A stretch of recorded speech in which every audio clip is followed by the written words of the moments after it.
Halo. Marami, madami. Kaya kasya na yung pisan. Parang, oh, lechon, lechonin. Oh, lechon baka naman. Ayan po. Grabe. Magkano bili mo yung pisan? 30K. 30,000? Ay, grabe.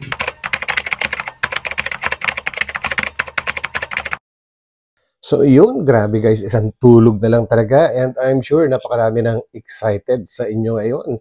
At isang tulog na lang guys, at ito na yung inaantay na malaking selebrasyon, at pinag-uusapan na po ng lahat, no? And napanood ko sa mga iba-ibang vloggers na nagdadatingan na po yung mga bisita sa birthday ni Biancy po, galing sa mga iba-ibang countries, and of course marami rin mga locals.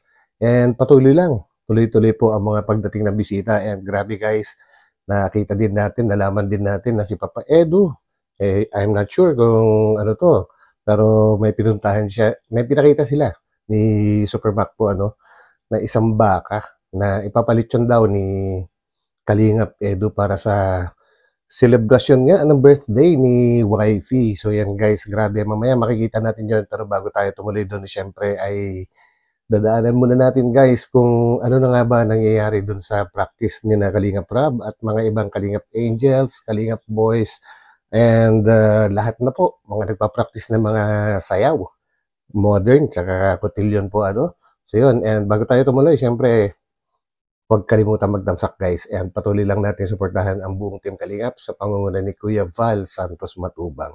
So yun guys, ito muli ang inyong lingkod, Batang Elio, let's go!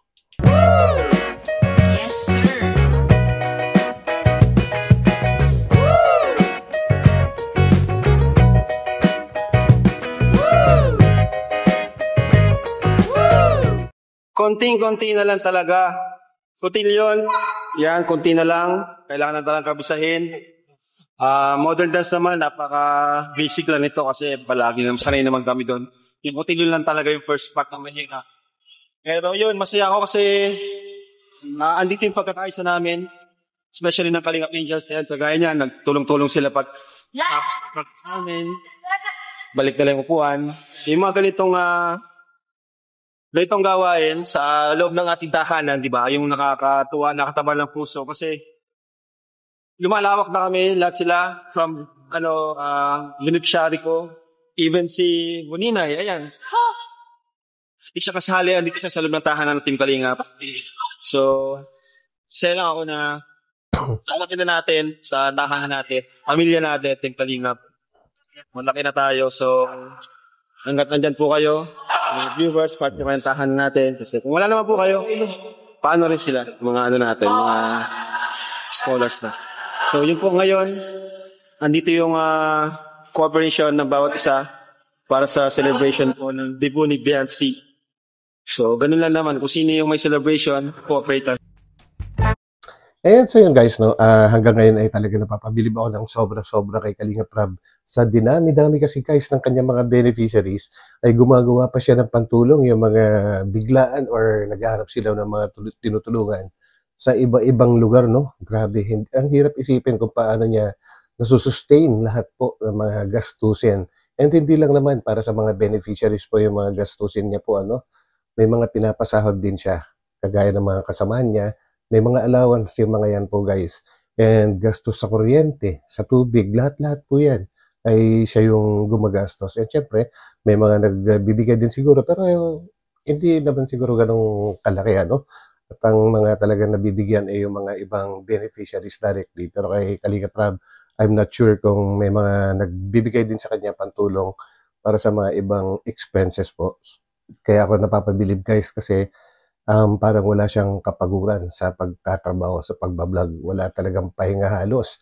Minsan kahit linggo na naka-schedule na pahinga niya, gumagawa pa rin kasi kailangan talaga guys.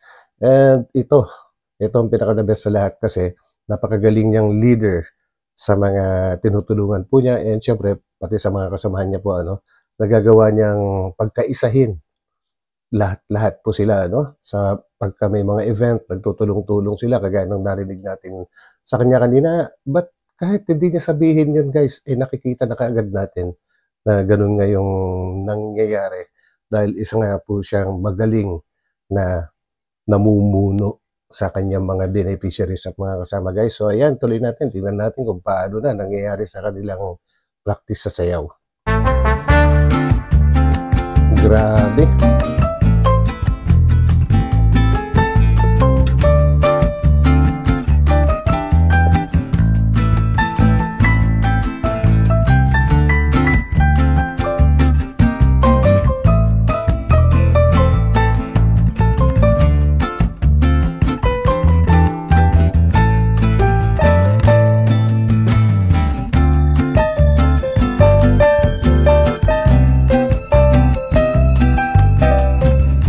Seryoso talaga.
Take shit, I got no love for the fakeness. If you wanna play tough and wanna hate this, I'll always show up.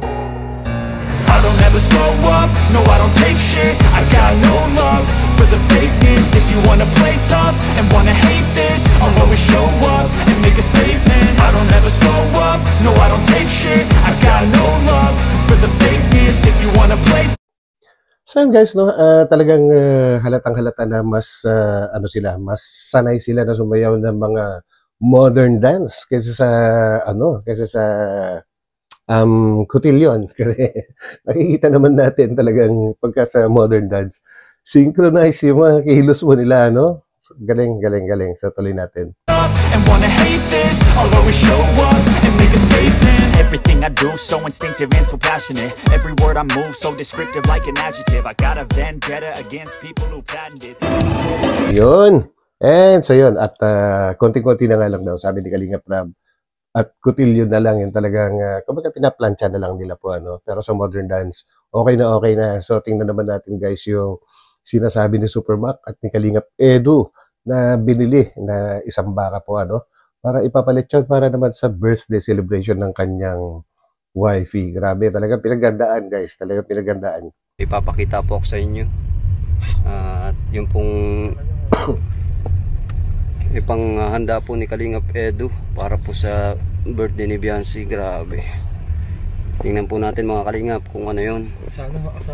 Isang malaking sorpresa at isang malaking baka.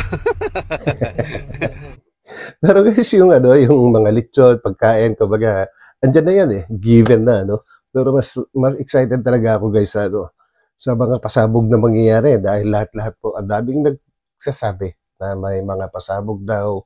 Yan, syempre may mga ini-expect tayo dyan, no? Yung tungkol kay Papa Eds. Kung siya ba ay magdi-declare na ng giyera. Hindi po guys, joke lang po. Kung magdi-declare na sila na or magpo-propose ba siya ng formal kay Biancy sa harapan po nating lahat-lahat. Yun ba yung isang ini-expect ko guys na pasabog na sinasabi nila. Sana hindi ako magkamali. So tuloy natin to. Special yun. Maki mo, isang lechon worth of 30,000. Wow. Mahigit pa yun kasi magastos. Maluto pa. Pag yung baka mismo lang. Oo. Yung 30,000 para sa baka lang yan guys na buhay pa, no? Siyempre kakatayin and then lulutuin. At bago maluto yun, siyempre marami pang mga sangkap na bibilin para gamitin po, And medyo teenager na ako na naglilitsyon din sina ate ko pagka may celebration po sila.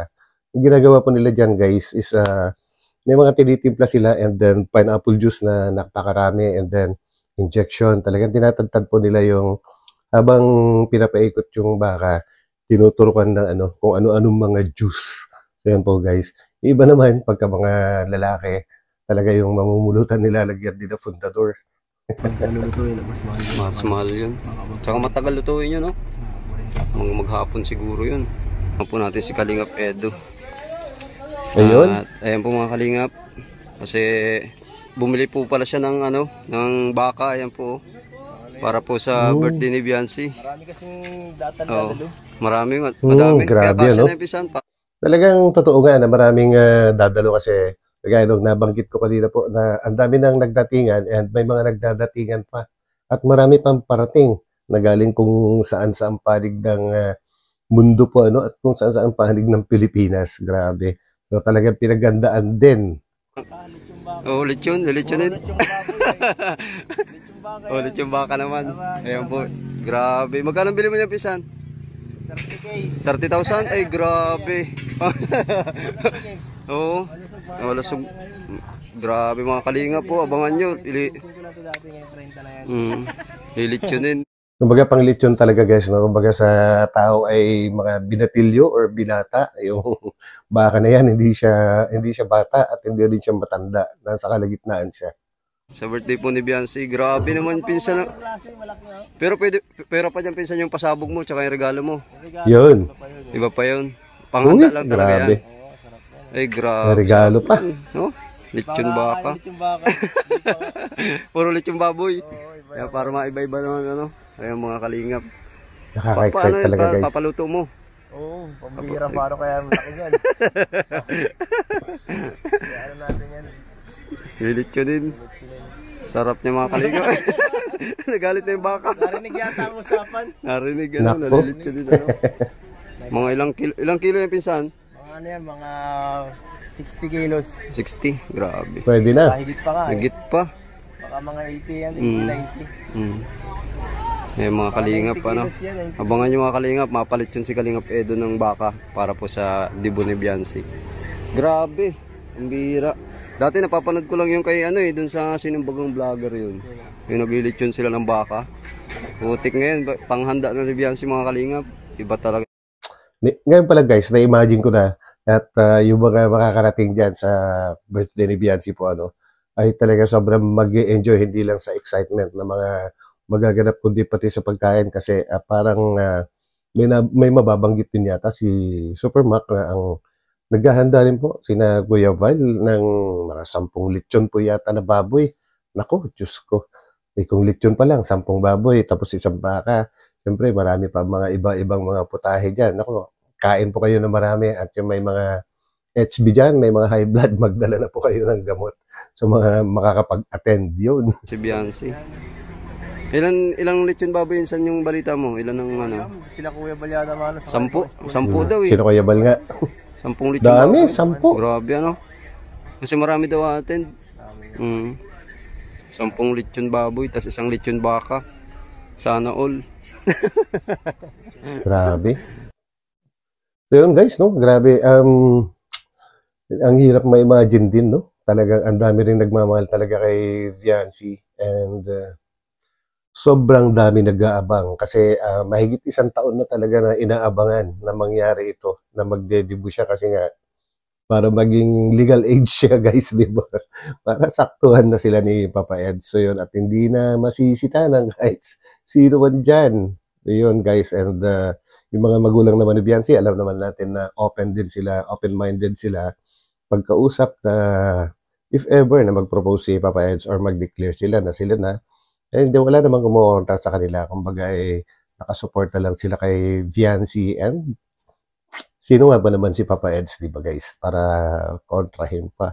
Siyempre, pero si Papa Eds guys tingin ko isa na rin siya sa mga pinakaswerte lalaki kasi knowing Biancy guys, hindi na kailangang i-explain kung bakit swerte si Papa Eds dyan. And of course, pati naman si Biancy, swerte din kay Papa Eds kasi napakabait na tao. And talagang masipag sa kanyang mga ginagawa, lalong-lalo na sa pagbablog at sa kanyang trabaho po. So yun guys, ito muli ang inyong lingkod, Batang LU. And guys, sa mga hindi pa nakapag-subscribe dyan, papindot na rin yan. And pinaka-importante guys, yung like button. pindutin po yan, guys. So, kita-kita po tayo ulit sa akin susunod na upload. Abangan natin yung mga pangyayari. So, bye-bye po muna pansamantala. Bye.